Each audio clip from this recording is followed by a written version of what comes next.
Bien, estamos ya en el capítulo 1. En la semana pasada vimos el prólogo y eh, la introducción, ¿cierto?, del propio autor de este libro, La tormenta que se avecina. Y hoy día ya vamos a arrancar con el capítulo número 1 de este libro, que se denomina La tormenta que se avecina sobre la civilización occidental. Por lo tanto, entramos en tierra derecha. Si yo le pregunto a usted, ¿usted sabe lo que pasó el 15 de abril de 2019 en Europa, en Francia? ¿Alguien sabrá ubicar un evento que hubo en esa fecha? Probablemente no. El 15 de abril de 2019 ardió en llamas la Catedral de Notre Dame, ¿sí? Y vamos a utilizar a modo de ilustración este incendio, porque el incendio de la Catedral de Notre Dame viene a significar algo, viene a representar algo. Y para ello tenemos que hablar en primera instancia de qué significó esta catedral en su origen, cuál era el valor, digamos, que tenía o qué representaba. Era, como muy bien dice la presentación, era el monumento, ¿cierto?, de la civilización occidental. Entonces, había una relación íntima y muy clara entre la arquitectura, el arte en general, y también la cosmovisión que mantenía cierta sociedad, en este caso Francia. Y esta construcción, este monumento, ¿cierto? Como dice, señalaba el papel central del cristianismo en el desarrollo de la sociedad, de la civilización europea. Lo segundo es que la arquitectura estaba destinada a comunicar la trascendencia y la gloria de Dios. Su mensaje era claro: el cosmos habla de la gloria de Dios. Me acuerdo también en algún ramo del instituto también se hablaba de esto, y era que tú salías a una calle prácticamente y veías una de estas construcciones, de estas iglesias que eran majestuosas, y te empezabas a mirar hacia arriba, hacia arriba, hacia arriba y no terminaba nunca.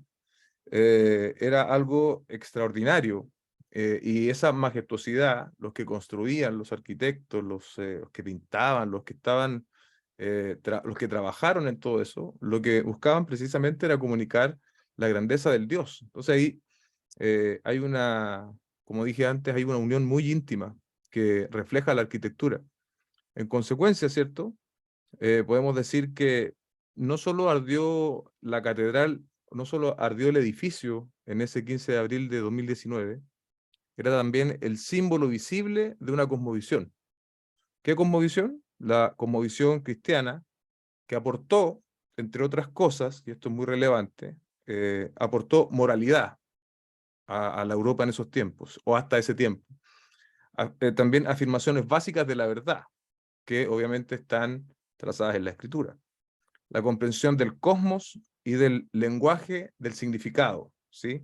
Todo eso consecuencia, ¿no?, de, de la cosmovisión cristiana que vino a afectar la sociedad por tantos años.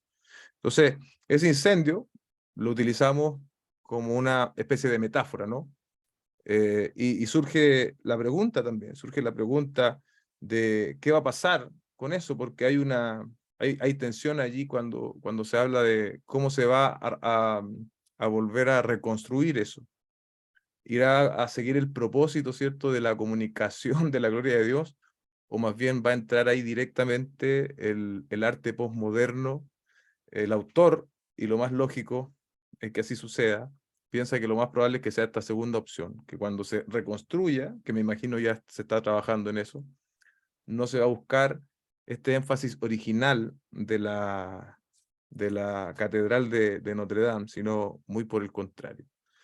Entonces, este es un pasaje histórico, ¿no? Y seguimos hablando de la historia y seguimos en Francia para situarnos un poco y para seguirle el hilo, ¿cierto?, a lo que es el secularismo.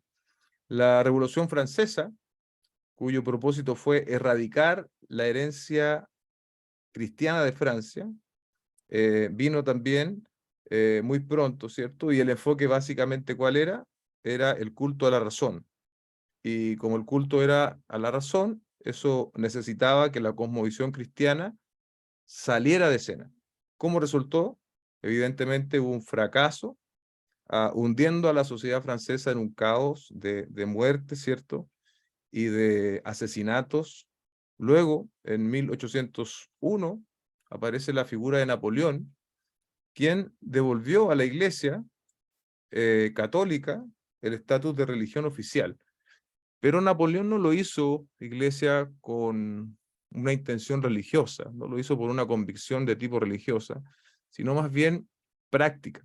Entonces lo que él quería hacer era utilizar la religión católica romana como una base moral que le trajera un orden que volviera a traer estabilidad a Francia, pero nunca porque él estuviese convencido que el catolicismo romano era necesario para gobernar. Es más, justo en ese tiempo cuando el gobierno, el Estado, pasa a ser dueño de todas estas catedrales. Y si bien la Iglesia Católica sigue utilizándolas, ahí se produce un conflicto, ¿no? La catedral incendiada de Notre Dame, por ejemplo, es del Estado, entonces el Estado debe repararla, por así decirlo, y la sigue utilizando la Iglesia Católica. Entonces ahí se produce ese conflicto y también se produce eh, esto que la Iglesia, ¿cierto?, pasa a estar en subordinación al Estado francés, de cierto modo. Am, Luego, ¿cierto?, este patrón deja el patrón, perdón, el patrón o la idea es que este patrón del cristianismo expresado en las artes, etcétera, pueda quedar en el olvido y el efecto del cristianismo, ¿cierto? O este ánimo, ¿cierto? Por erradicar el cristianismo, por así decirlo, no se va a limitar solamente a Europa, sino que va a avanzar rápidamente. Canadá, por ejemplo, es un país que se parece mucho en lo avanzado de su secularismo y estilo de vida a Europa, y en Estados Unidos el avance, ¿cierto?, es también vertiginoso. Y lo que para todos nosotros es claro, que lo que sucede en Estados Unidos, hoy, gracias a las comunicaciones, ¿cierto?, tarda prácticamente nada en llegar a nosotros, los latinoamericanos. Y es esa la verdad a la cual hoy día nos enfrentamos, hermanos. Entonces, esto es un poco de historia, ¿cierto?, que el autor utiliza para que nosotros entendamos y reforcemos esa idea de que esto no sucede de la noche a la mañana, y de que incluso en aspectos como las catedrales, ¿cierto?, de la Iglesia Católica Romana, también tenían en su trasfondo, en su origen, un valor, ¿cierto?, representaban algo. Incluso eso, el movimiento, ¿cierto?, secularista quiere sacarlo del medio, y que el cristianismo quede en el olvido absolutamente, de manera de plantear o de traer una cosmovisión secular con todo lo que eso conlleva. Entonces vamos al otro punto ahora, que va a ser precisamente el avance secular, ¿ok? El avance secular. Como hemos dicho antes, y yo lo decía recién, esto no sucede de la noche a la mañana, ¿cierto? Esto comienza con el periodo que es conocido, a lo mejor algunos de ustedes se va a acordar de clases de historia, ¿no? Como ilustración. ¿Recuerdan algo de la ilustración? Yo voy a compartir una breve definición para aquellos que a lo mejor no nos acordamos. ¿Qué fue la ilustración? En la historia de Europa, la ilustración fue el movimiento cultural e intelectual surgido en Francia, Inglaterra y Alemania a mediados del siglo XVIII hasta el siglo XIX. Trajo consigo profundos cambios en la cultura y sociedad de la época, razón por la cual al siglo XVIII se le llamó el siglo de las luces. La ilustración confiaba en la razón, eso es interesante, ¿no? Y en la ciencia, lo decíamos en la semana pasada. En líneas generales, la ilustración se caracterizó por apostar abierta y totalmente por la razón humana. También lo decíamos la semana pasada. Y el progreso como las vías para construir una sociedad mejor, más justa y más feliz. ¿Sí? ¿En qué se basaban ellos? ¿O a qué apostaban, como muy bien decía ese texto? Precisamente a la razón, ¿cierto? La capacidad para hacer un mundo mejor no está en Dios, por cierto, que vamos a rechazar la Biblia, lo sobrenatural, la inspiración, sino que está en nosotros mismos. Nosotros mismos tenemos esa capacidad. Eso decía un poco la ilustración, con un avance, y esto fue, ¿cierto?, el inicio de la idea de lo secular. Entonces, ¿qué significa secular? ¿Cierto? En términos sociológicos, porque yo entiendo que nosotros podemos tener como cristianos un significado, ¿no? Secular, a veces hablamos de la música, ¿no? No, esta es música secular o de costumbres seculares, pero en términos sociológicos e intelectuales se refiere a la ausencia de cualquier autoridad o creencia teísta vinculante, ¿ok? Al decir vinculante se refiere a que en el fondo tiene eh, tiene algún arraigo en nosotros o tiene algún efecto. Esa es la palabra que estaba buscando. Es una ideología conocida como secularismo y su consecuencia es lo que nosotros vamos a llamar secularización. ¿Ok? Entonces eso respecto de lo que busca el secularismo, ¿no? ¿Cómo se manifiesta en la sociedad la secularización? ¿Cómo se manifiesta? Uno, las sociedades se vuelven menos teístas, ¿ok? Aquí también un término que yo quiero aclarar, que quizás no todos necesariamente lo dominan. ¿Qué significa teísta?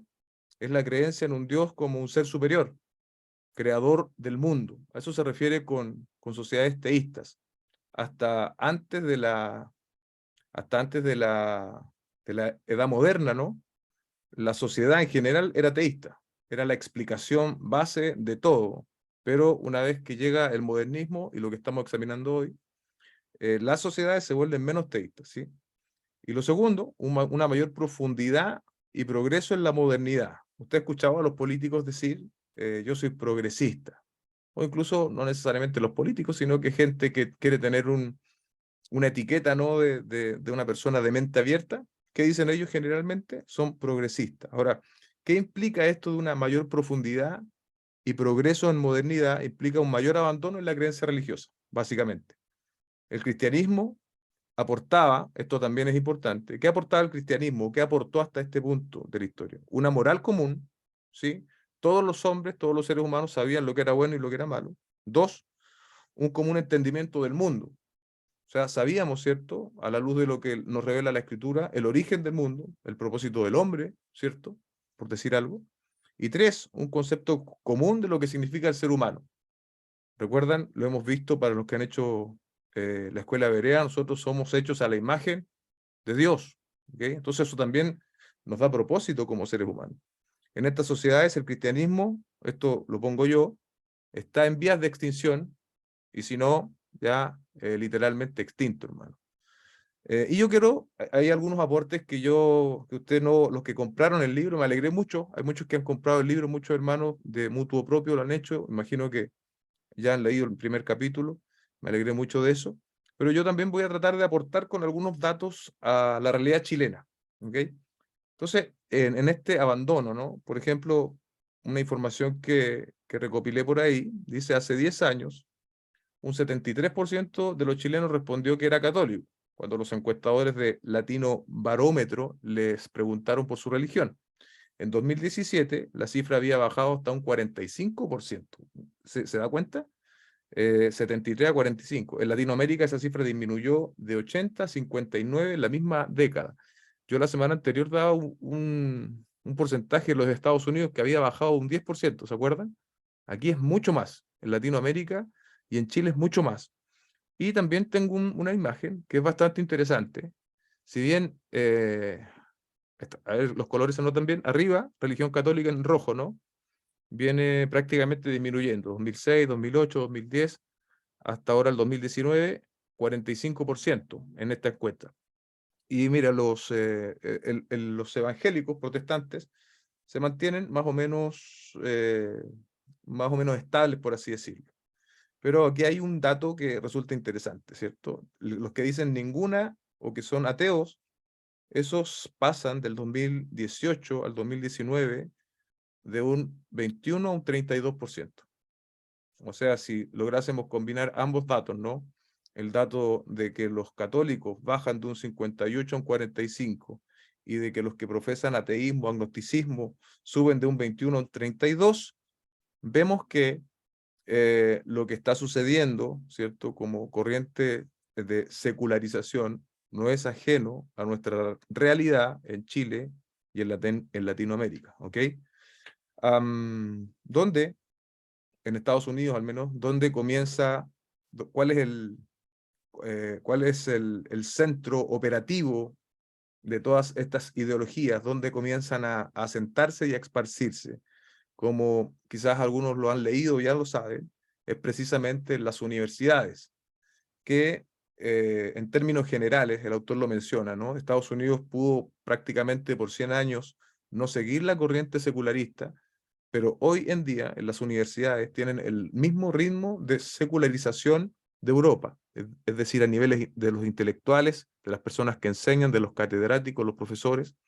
En Estados Unidos esto ya está muy, muy instalado, ¿cierto?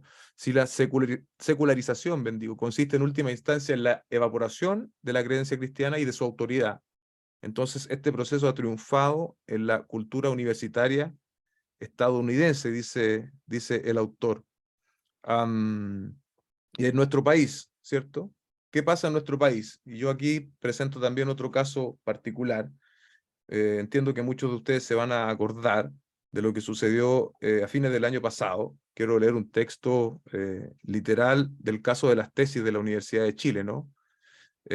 Algunos textos que están ahí en internet, usted los puede buscar. Lo que decía esa tesis en su presentación, dice: dedicado a los niños y las niñas de deseo inquieto, para que alguna vez puedan tocarse y ser tocados sin miedo ni culpa, indica.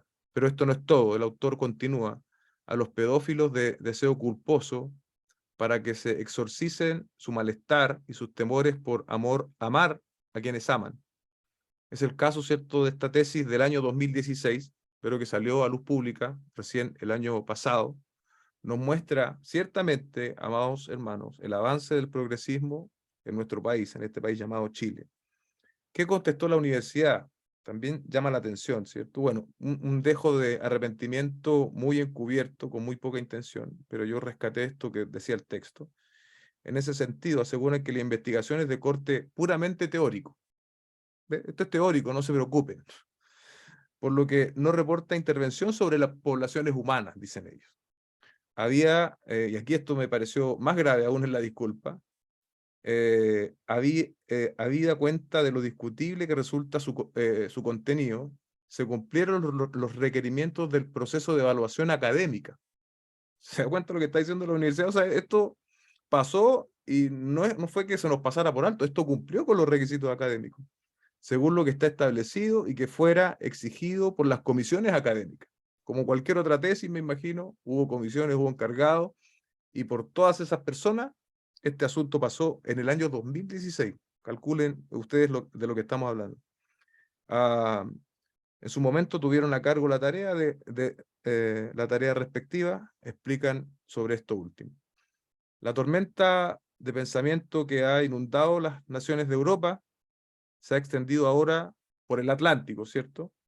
Ya podemos ver los efectos en nuestra sociedad con una revolución moral, ética y la cosmovisión total, ¿cierto? Una cosmovisión total, absoluta, totalitaria, diría yo, ¿no?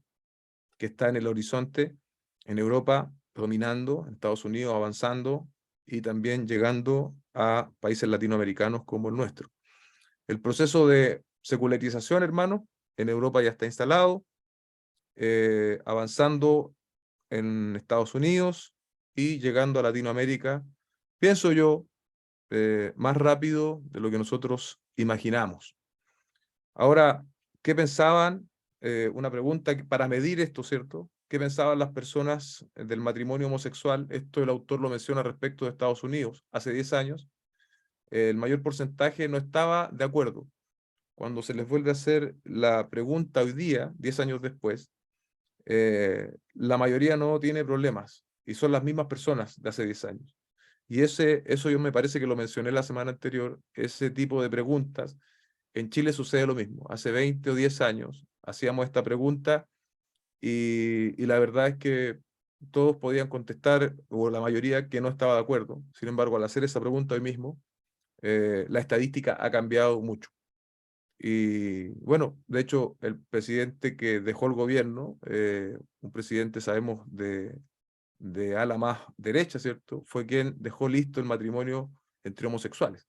¿Qué quiero decir con esto? Que no es de izquierda o de derecha el asunto, esto es una cuestión transversal, ¿sí? El riesgo es transversal, por lo tanto, tenemos que tener nosotros nuestros ojos abiertos, tenemos que entender, como decíamos la semana pasada, esta tormenta, de manera de poder enfrentarla de mejor forma.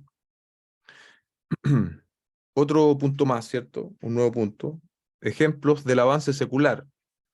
Hay ejemplos del avance secular. Los que han leído el capítulo, está el ejemplo de, no me va a salir bien seguro, Buttigieg puede ser candidato a alcalde de South Bend. Y bueno, ¿qué afirmaba este candidato? Entre otras cosas, un hombre homosexual casado con otro hombre, indica ser cristiano este hombre, y pertenece, es miembro de una iglesia episcopal. Obviamente, él redefine el matrimonio, según él, su fe cristiana lo llevó a apoyar la agenda secular y progresista en apoyo del aborto y de todos los aspectos de la revolución sexual. Esa es un poco su propaganda. También el autor hace el énfasis allí que obviamente un personaje como este hace 10 años tampoco hubiese tenido el apoyo que está teniendo hoy en día. Y otra vez quiero ir a la realidad de Chile, ¿sí? En Chile tenemos también nuestros propios representantes en este sentido.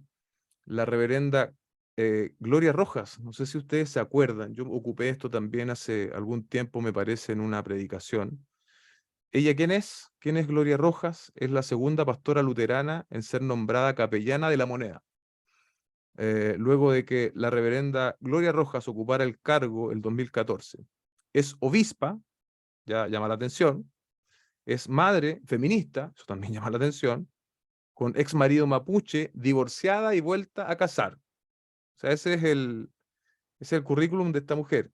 Y aquí viene quizás lo más grave del asunto. Está a favor de la legislación del aborto y defiende las disidencias sexuales.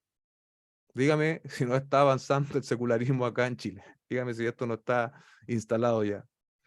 Está a favor de la legalización del aborto, ya dije, ¿no? Defiende las disidencias sexuales y asegura que hay que reparar la dignidad y terminar con la estigmatización, perdón, del mapuche, señala la obispa eh, eh, Bruch. Así que no es tan lejos, ¿cierto? La tormenta ya está llegando eh, a, a nuestro país. El cristianismo histórico, como ahí sí sale en la presentación, es ahora objeto de un rechazo cada vez mayor o de ser cada vez más relegado a la insignificancia cultural, o como es el caso de Butin, quien redefine el cristianismo para cumplir con el nuevo arco de la moralidad progresista. Es decir, ¿qué pretenden ellos? Eh, Obviamente aquí no hay hermenéutica, hermano, aquí no hay, no se mira la Biblia, y lo vamos a decir en un rato más, pero aquí no hay una interpretación de la escritura eh, fiel ni, ni supeditada a la autoridad de la escritura para llegar a afirmar este tipo de asuntos. Así que definitivamente estamos frente a algo de proporciones mayores.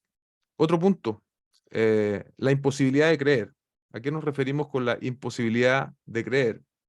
La modernidad ha hecho que la creencia religiosa sea provisional, opcional y mucho menos urgente de lo que lo era en el mundo premoderno. Y aquí hicimos un cuadro, ¿no? Antes de la Ilustración era imposible creer. ¿Por qué? Porque la explicación de todo el mundo, de todo el cosmos, ¿cierto? Provenía de la Biblia. Entonces, si tú nacías en este periodo, básicamente tú ibas a ser un creyente. El autor menciona que obviamente había herejes, pero incluso esos herejes se movían dentro aún de la identificación al menos de un Dios.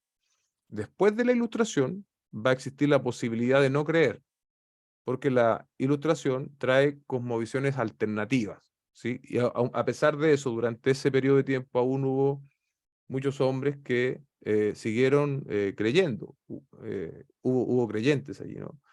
Y desde la época moderna en adelante ya se plantea la imposibilidad de creer. ¿Por qué?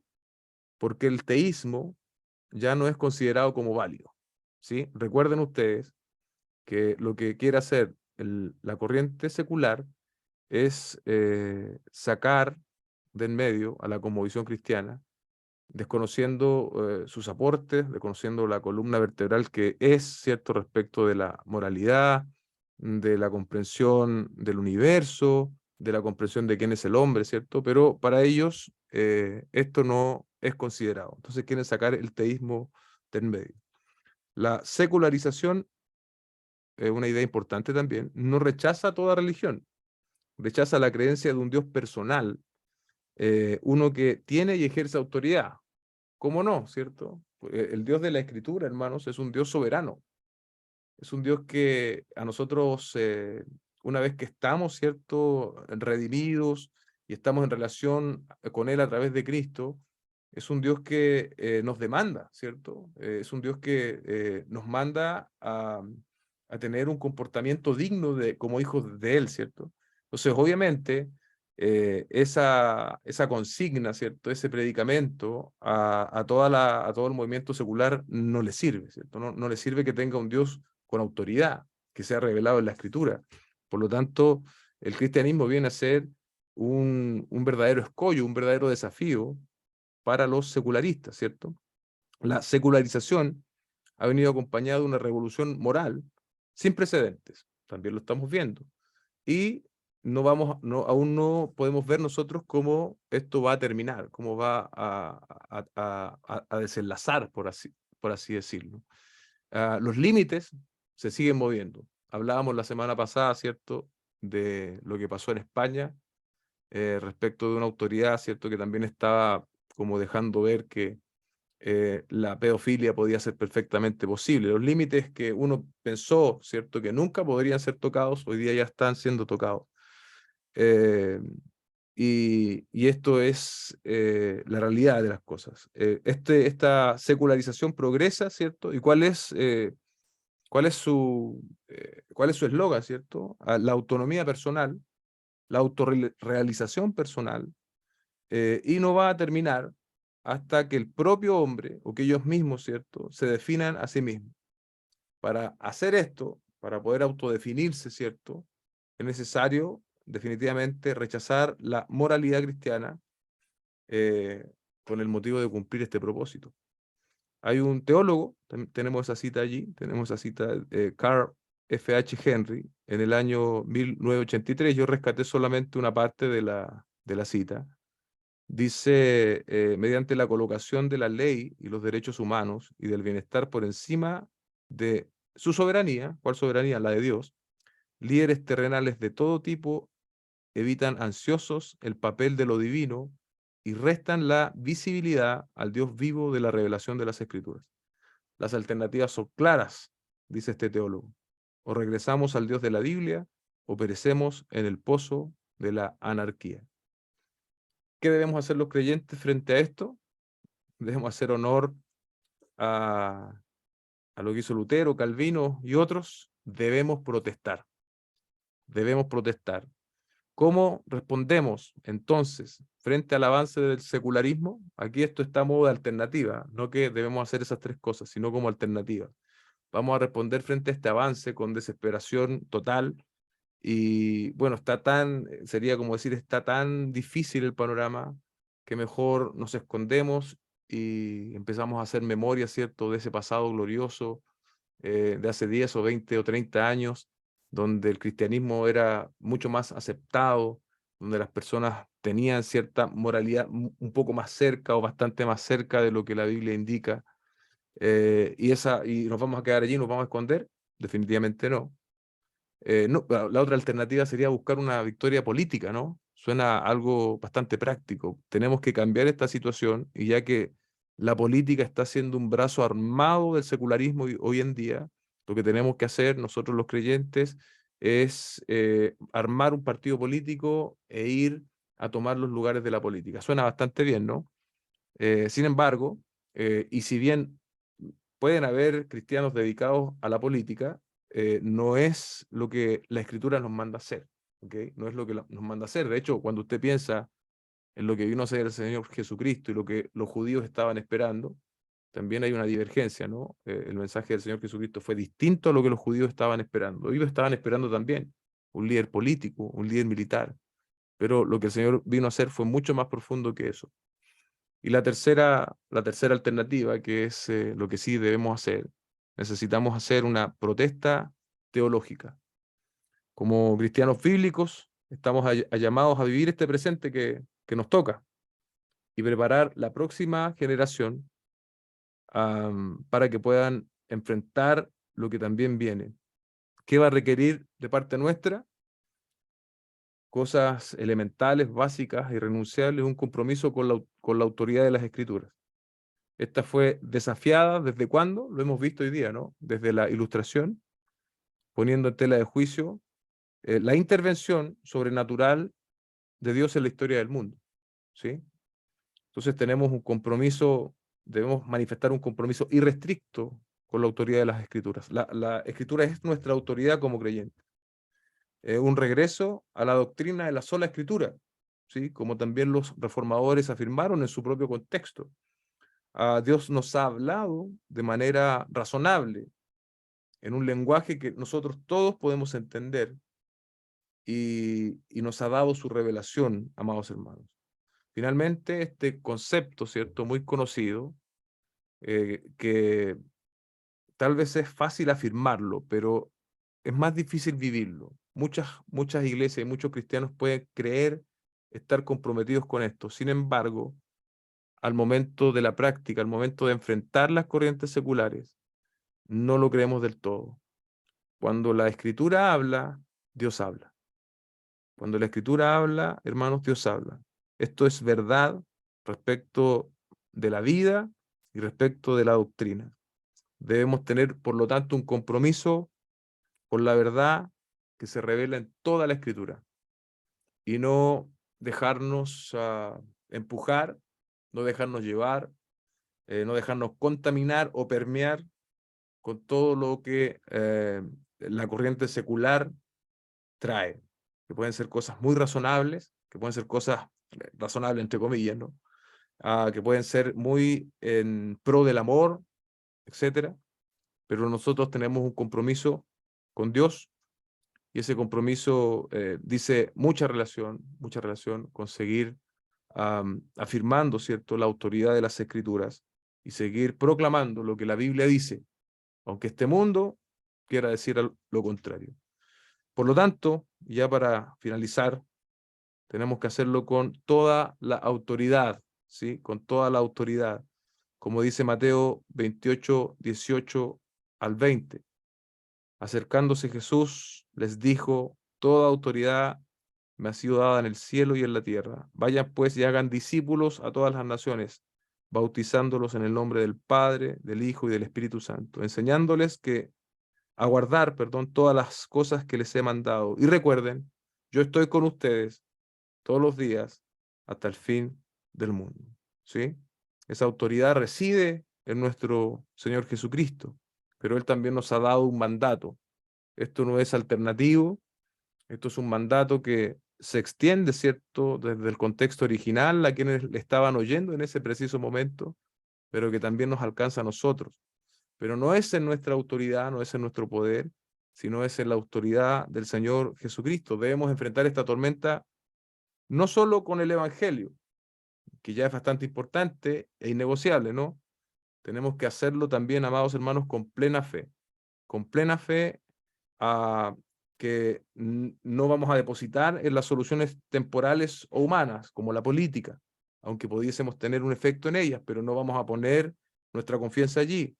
Dependemos de algo, de alguien, mejor dicho, mucho mayor, aquel que creó todas las cosas, dice la Biblia, ¿cierto? El que está sentado a la diestra de Dios, el que fue capaz de derrotar a la muerte y que fue capaz de aplastar la cabeza de la serpiente.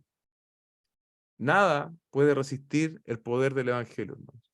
O sea, estamos hablando, ¿cierto?, de esta tormenta terrible, ¿cierto?, que viene sobre nuestra cultura, pero la verdad y el poder del Evangelio es mucho mayor.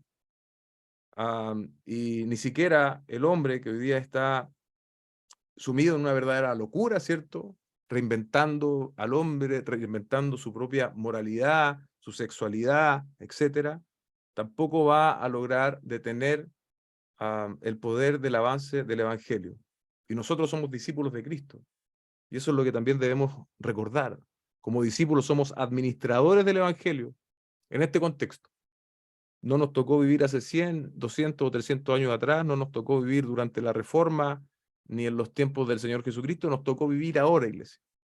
Enfrentar este problema. Y debemos hacerlo, ¿cierto? Con fidelidad, debemos hacerlo con valentía y entender que esto incluso alcanza a temas como la política y la cultura.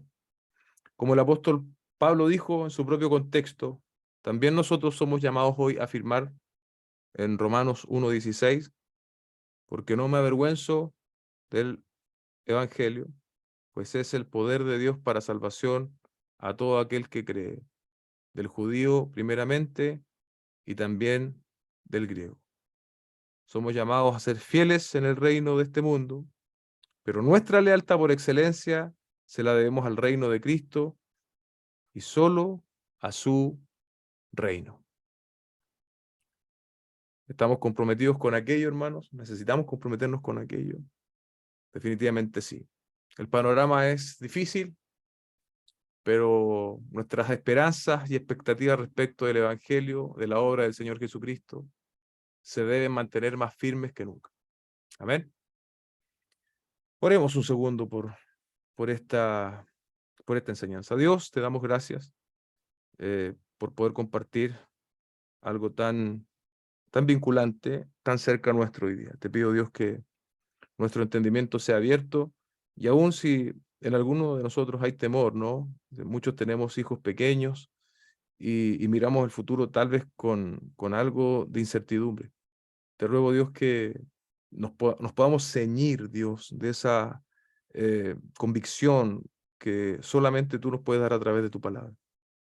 Que no negociemos, Señor, que nos mantengamos firmes, que no tengamos temor, sino que nos podamos ceñir de tu poder, Señor, del poder de tu Espíritu Santo y hacer frente a toda esta corriente que hoy día estamos viviendo, que está tomando cada vez más fuerza. Y que tu nombre sea glorificado, Señor, cada vez más, Señor. Que muchos puedan venir al conocimiento tuyo, Señor, al conocimiento del Evangelio de tu Hijo Jesucristo. Lo harán precisamente a través de una predicación valiente, comprometida, fiel de tu palabra, que somos nosotros, tu iglesia, llamados a ser, Señor. Te damos gracias en el nombre de Jesús. Amén y amén.